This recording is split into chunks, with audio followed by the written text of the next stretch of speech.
بسم الله الرحمن الرحيم بسم الله الرحمن الرحيم اللهم صل على محمد وعلى آل محمد كما صليت على إبراهيم وعلى آل إبراهيم إنك حميد مجيد اللهم بارك على محمد وعلى آل محمد كما باركت على إبراهيم وعلى آل إبراهيم إنك حميد مجيد. عزیز طلبہ، آج ہماری کتاب حسامی کا 30واں سبق ہے اور وجوہ فاسدہ کی بات چل رہی ہے.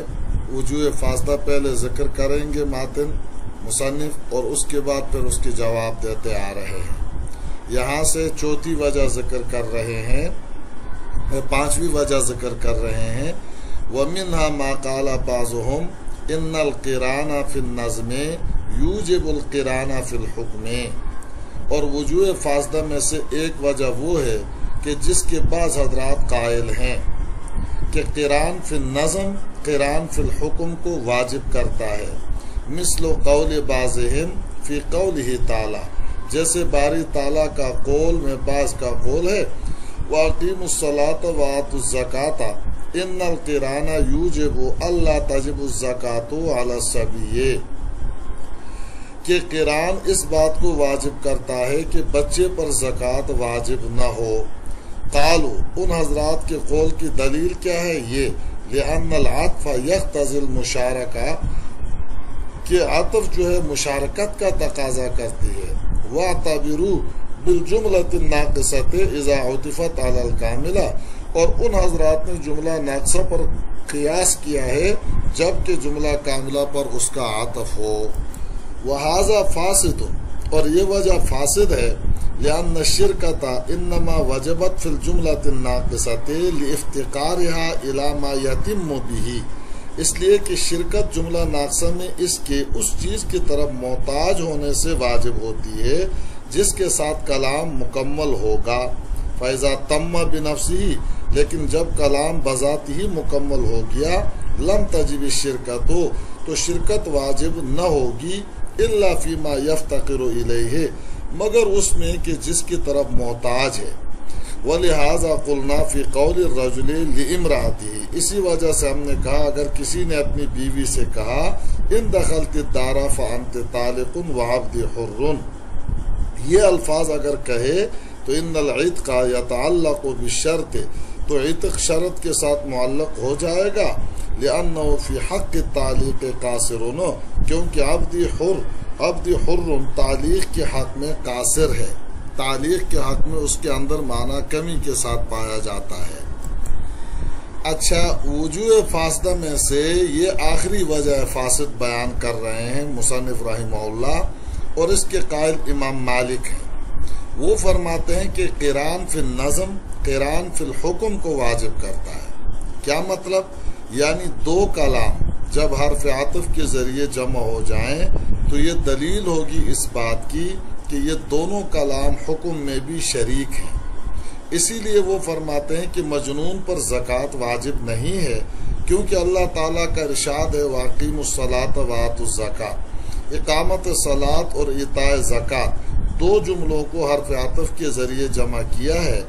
تو یہ عطف تقاضا کرتا ہے کہ دونوں جملوں میں حکم میں بھی شرکت ہے، دونوں میں حکم میں بھی برابری ہے. اور حکم میں شرکت اور برابری کا مطلب یہ ہے کہ ایک واجب ہوگا تو دوسرا بھی واجب ہوگا، اگر ایک واجب نہیں ہے تو دوسرا بھی واجب نہ ہوگا. اور یہاں نماز مجنون پر واجب نہیں ہے تو زکوٰۃ بھی واجب نہ ہوگی، کیونکہ دو جملوں کا بذریعہ عطف جمع ہونا حکم میں شرکت کا تقاضا کرتا ہے. ہمارے نزدیک بھی مجنون پر زکوٰۃ واجب نہیں، لیکن اس دلیل سے نہیں جو امام مالک بیان کر رہے ہیں، بلکہ ہماری دلیل وہ حدیث ہے جس میں آپ صلی اللہ علیہ وسلم نے فرمایا رفع القلم عن ثلاثۃ، تین آدمیوں سے قلم اٹھا دیا گیا ہے، نائم، صبی اور مجنون سے. قلم اٹھا دینے کا مطلب یہ ہے کہ وہ مکلف نہیں ہے، لہذا جب مکلف نہیں ہے تو زکوٰۃ واجب نہ ہوگی.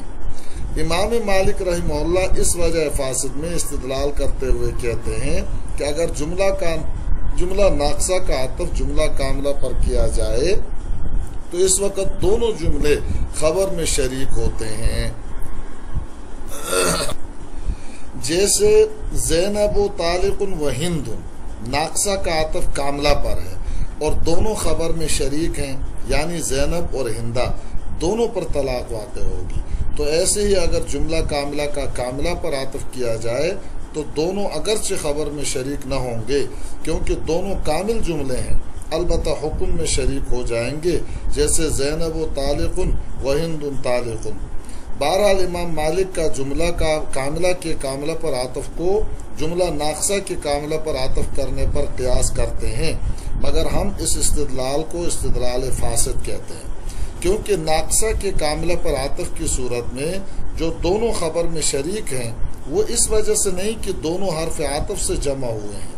بلکہ اس وجہ سے کہ ناقصہ میں خبر کی ضرورت ہے، اس لیے وہ کاملہ کا محتاج ہے، اس لیے خبر میں ناقصہ کو کاملہ کے ساتھ شریک کر دیا، اور کاملہ دوسرے کاملہ کا محتاج نہیں ہے، لہذا شرکت بھی نہ ہو سکے گی۔ ہاں اگر کاملہ بھی کبھی کسی چیز میں دوسرے کاملہ کا محتاج ہو جائے تو احتیاج کے حد تک شرکت ثابت ہو جائے گی، جیسے کسی نے اپنی بیوی سے کہا ان دخلت الدار فانت طالق وعبدی حر، یہاں دو جملے اگرچہ کامل ہیں مگر دوسرا جملہ تعلیق میں پہلے کا محتاج ہے، تو تعلیق میں دوسرے کو پہلے کے ساتھ شریک کر دیں گے اور یوں کہیں گے کہ طلاق اور آزادی دونوں شرط پر معلق ہوں گے، کیونکہ دلالت حال کا تقاضا ہے کہ متکلم کا مقصد طلاق اور آزادی دونوں کو شرط پر معلق کرنا ہے۔ ہاں اگر شوہر یوں کہے ان دخلت الدار فانت طالق و زینب طالق، تو یہاں دونوں جملے مستقل ہیں، دوسرا تعلیق میں بھی پہلے کا محتاج نہیں ہے، لہذا پہلا جملہ تو شرط پر معلق رہے گا مگر دوسرا معلق نہ ہوگا بلکہ منجز ہوگا، یعنی زینب پر فوراً طلاق پڑ جائے گی، کیونکہ اگر دوسرے جملے کو بھی تعلیق میں پہلے کے ساتھ شریک کرنا چاہتا تو زینب کے بعد خبر نہ لاتا، صرف یوں کہتا ان دخلت الدار فانت طالق و زینب۔ وجوہ فاسدہ کا بیان یہاں پر اختتام ہوا، آگے فصل میں امر کا ذکر ماتن رحمہ اللہ مصنف کریں گے انشاءاللہ۔ تو آگے یہ فرماتے ہیں فصل فی الامر وهو من قبیل الوجہ الاول من القسم الاول مما ذکرنا من الاقسام۔ یہ فصل امر کے بیان میں اور امر تقسیم اول کے قسم اول کے قبیل سے ہے، ان تقسیمات میں سے جن کو ہم ذکر کر چکے ہیں۔ فإن صيغة الامر لفظ خاص من تصاریف الفعل وضع لمعنى خاص وهو طلب الفعل، اس لیے کہ امر کا صیغہ ایسا خاص لفظ ہے جو فعل کی گردانوں میں سے جو وضع کیا گیا ہے ایک خاص معنی کے لیے، اور وہ طلب فعل ہے۔ وموجبہ عند الجمہور، اور امر کا موجب حکم جمہور کے نزدیک الالزام،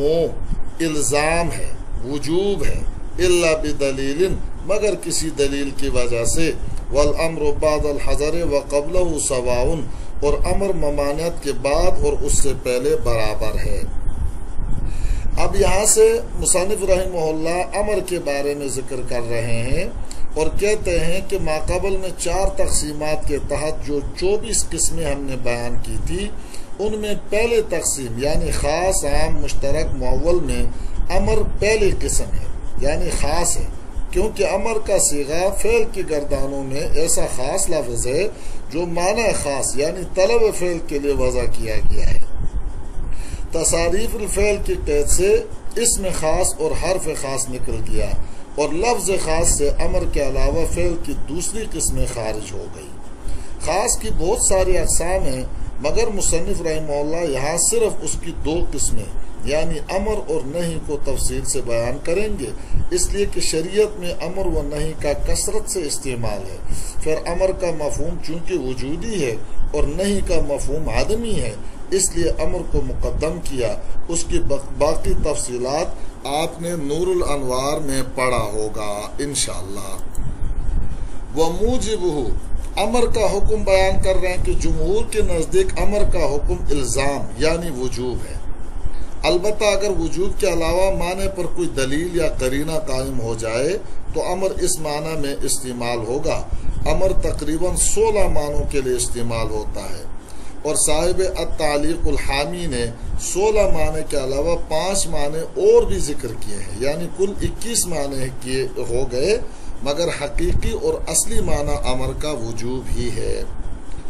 آگے والامر بعد الحظر وقبلہ سواء سے مصنف کہتے ہیں کہ امر کا مقتضا وجوب ہے، امر کا حکم وجوب ہے، چاہے امر ممانعت کے بعد ہو یا ممانعت سے پہلے۔ اس سے امام شافعی کے قول کی تردید ہے۔ امام شافعی فرماتے ہیں کہ امر ممانعت سے پہلے ہو تو وجوب کے لیے ہی ہوگا، لیکن اگر ممانعت کے بعد وارد ہو تو اباحت کے لیے ہوگا، جیسے وَإِذَا حَلَلْتُمْ فَاصْطَادُوا، شکار مطلق حلال تھا مگر احرام کی وجہ سے ممنوع ہو گیا، احرام سے نکلنے کے بعد اللہ تعالیٰ نے کہا فاصطادوا، تو یہ امر ممانعت کے بعد آیا، لہٰذا اباحت کے لیے ہوگا۔